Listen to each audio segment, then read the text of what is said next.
Warren, how would you define true success? Well, I've said many times that if you get to be 65 or 70 and later, and the people that you want to have love you actually do love you, you're a success. I've never seen anybody that reaches that age. I mean, I'm not talking about somebody that's in extreme poverty or pain or something, but I've never seen anybody that, if they have a lot of people that love them, that is other than happy. And I've seen some very, very wealthy people that they give testimonial dinners to and name schools after and everything. And nobody loves them, you know. Their own kids would say, he's in the attic, you know. They never came. What are, say, 3 pieces of advice you would give to people who are looking to succeed in business? Well, by far the best investment you can make is in yourself. I mean, for example, communication skills. I tell the students that come that they're going to graduate schools and business, and they're learning all these complicated formulas and all that. If they just learn to communicate better, and both in writing and in person, they increase their value at least 50%. And, I mean, if you can't communicate, somebody says, you know, it's like winking at a girl in the dark. Nothing happens, you know, basically. And you have to be able to get forth your ideas, and that's relatively easy. I did it myself with the Dale Carnegie course. Some people wish I'd taken a shorter course now in terms of my talking later on, but it's just hugely important. And if you invest in yourself, nobody can take it away from you. I mean, the second thing, which I'll get a certain criticism for not living it, but I do tell those students, you know, that if I gave you a car and it'd be the only car you get in the rest of your life, you take care of it like you can't believe. Any scratch, you'd fix that moment. You'd read the owner's manual. You'd keep a garage and do all these things. And you get exactly one mind and one body in this world. And you can't start taking care of it when you're 50. By that time, you'll have rusted out if you haven't done anything. So you should really make sure that you just remember that you just got one mind and body to get through life with and to do the most with it. What about life advice? Well, life advice is, you know, the most important thing, aside from the things I've talked about already, is really who you associate with. You want to associate with people that are better than you are. I mean, basically, you'll go in the direction of the people that you associate with, and you want to have the right heroes. You want people, if you want to emulate somebody, you better pick very carefully who you want to emulate. And when obviously you can't pick your parents, they're going to have an enormous influence on you, but you don't get a choice on that. But you get choices as you go down the line, and who you admire, who you want to copy, and the most important for most people in terms of that decision is their spouse. It's also important in terms of a partner in business, but the partner in life is the most important one. You want to pick a spouse that's better than you are, and then he or she, and you hope they don't figure it out too fast. Great. Biggest mistakes people make when investing?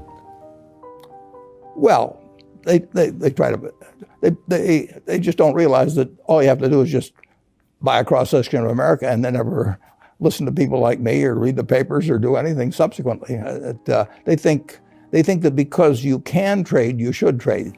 You buy a farm, you buy an apartment house, you can't resell it tomorrow, and you know the cost of moving around.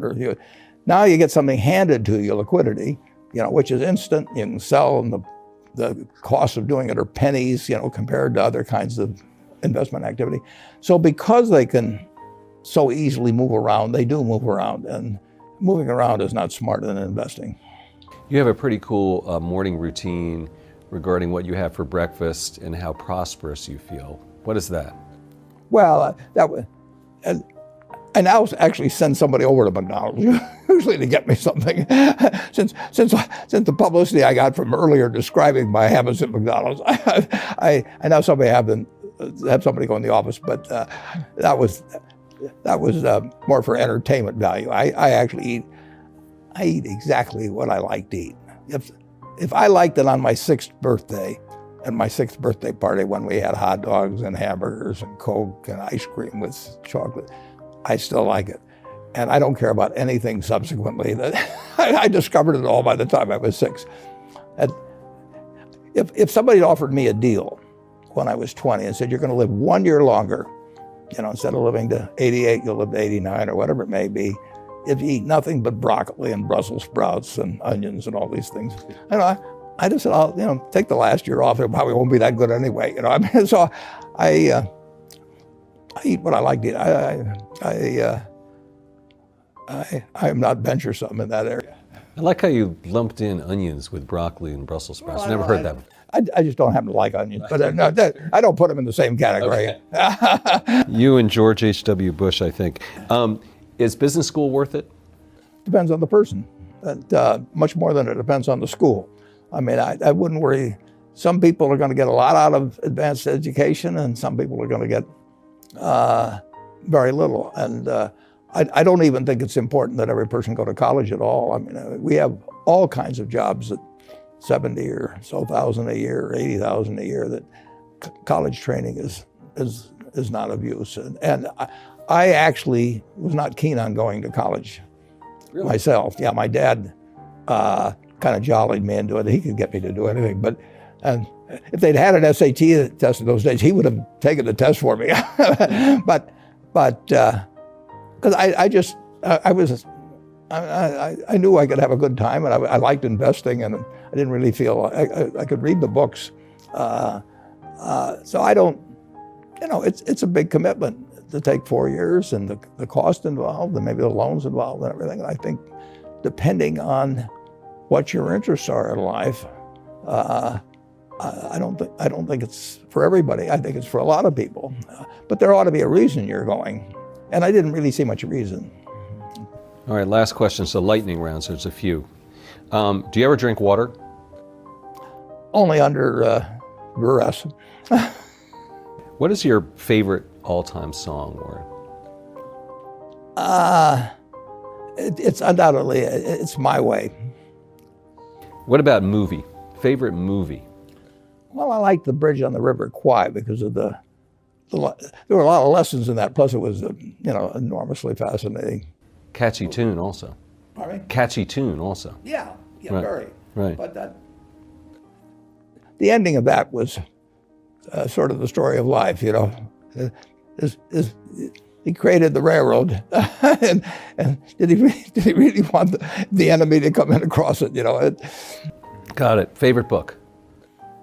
Well, the favorite book from an the book that had the most impact on my life was The Intelligent Investor by Ben Graham. I knew you were going to say that. Favorite TV show? It's probably going to be it would be Nebraska in some huge bowl game and winning. And finally, what do you carry in your wallet, and how much money do you tend to carry around? Well, I probably carry maybe $400. I actually, my wife likes to use cash, so I just take home a chunk of cash every now and then she doles it out. She looks at my billfold and sees whether all the hundreds are gone. Sticks a few in there. But, it's pretty simple. And credit cards?